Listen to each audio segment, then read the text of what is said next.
Alô galera goiana, alô galera colorada, alô galera do Tricolor dos Pomares. Sejam bem-vindos ao Futebol 62, o jornalismo esportivo do século XXI. Abrindo a penúltima rodada da primeira fase do Campeonato Goiano, o Vila Nova venceu o Morrinhos 3-0 no estádio Onésio Brasileiro Alvarenga.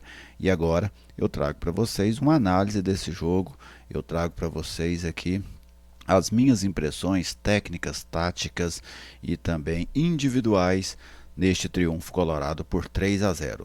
Logo depois da vinheta de abertura, eu trago os detalhes.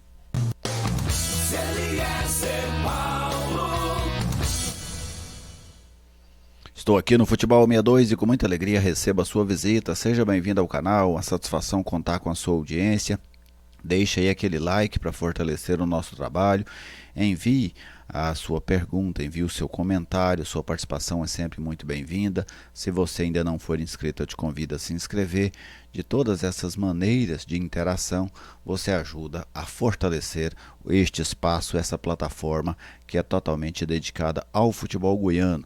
Quem está conosco é o Bazar do Professor Alcides, um nome de confiança em Goiás. O Bazar do Professor Alcides está presente em diversas cidades goianas, também em algumas cidades do interior da Bahia, e sempre lá com a linha completa de material esportivo, material escolar, roupas, calçados, tudo isso com excelentes preços e ótimas condições de pagamento.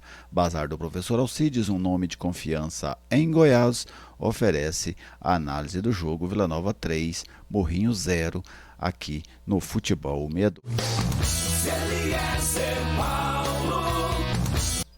Sou eu, né? Saiu a vinheta aí novamente, mas vamos lá.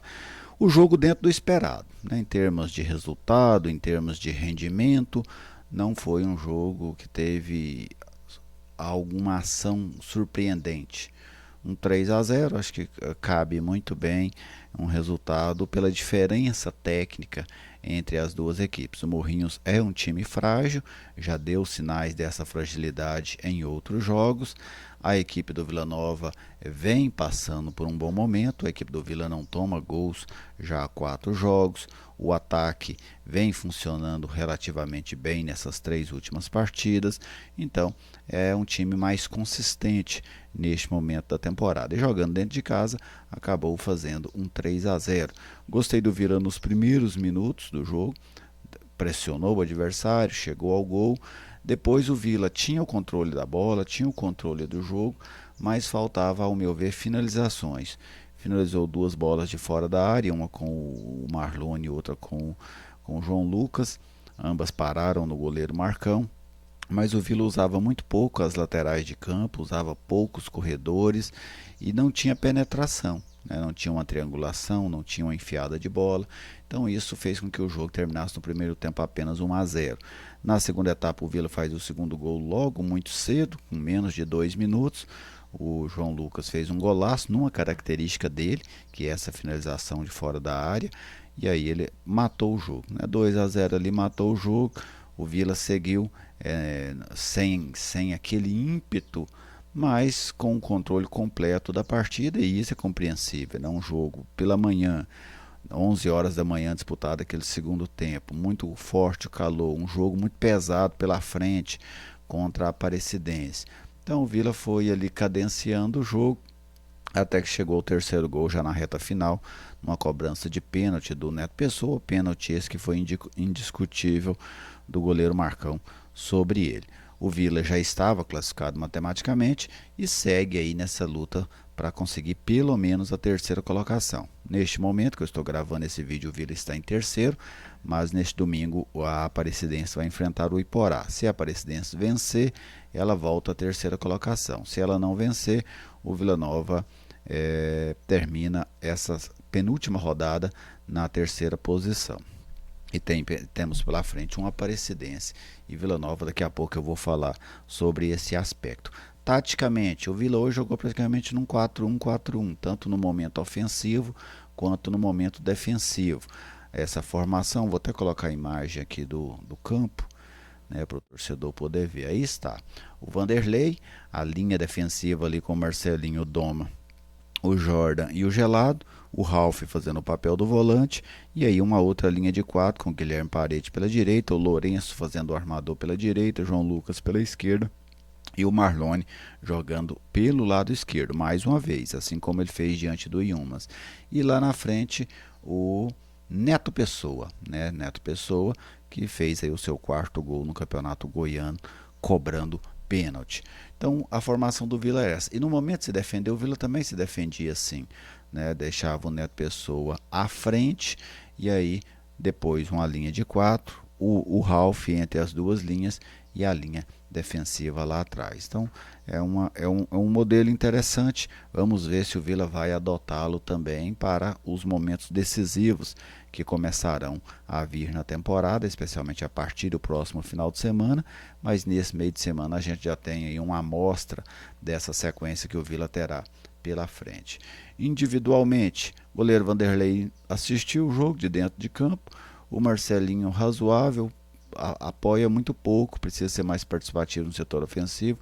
Doma e Jordan tranquilos, o Jordan errando algumas saídas de bola, precisa melhorar nesse quesito, mas eu não sei se ele evolui mais nesse quesito, não é mais um menino de 20 anos, de 18 anos, penso que vai ter que conviver com essa dificuldade pelo resto da carreira.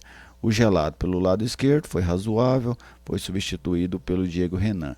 Na direita ali o Marcelinho foi substituído pelo Rian, garoto da casa, mas isso já nos acréscimos do segundo tempo. O Ralf, na metade do segundo tempo, saiu do jogo para a entrada do Gabriel Domingos, foi bem, mais um bom jogo do Ralf. O Lourenço, não gostei, outra vez, foi substituído pelo Rickson, que correu, né, ali, se comprometeu. O João Lucas foi autor do gol, do segundo gol do Vila. Guilherme Paredes, para mim, decepcionou mais uma vez, mesmo um jogo fácil, tranquilo, dentro de casa, com o time atacando, fazendo 3 gols, e ele participou muito pouco das jogadas ofensivas. O Neto Pessoa precisa ter um certo, fez um gol hoje, o de pênalti, mas tem que ter um capricho maior nessas finalizações. Perdeu 2 gols feitos contra a equipe do Yumas, ele havia perdido um outro contra o Goianésia, perdeu hoje um quase na linha da pequena área, precisa ter um coeficiente, vamos dizer assim, de conversões maior do que este que ele vem tendo nesses últimos jogos. E o Marlone, achei que fez uma partida boa, principalmente o primeiro tempo. Não chegou a ser um grande jogo, mas foi um jogo de um rendimento satisfatório. E ele vem se dando bem jogando aí por esse lado esquerdo da equipe colorada. Agora vamos falar um pouquinho do futuro aí, né, da classificação e da disputa. O Vila tem boas possibilidades de chegar em terceiro.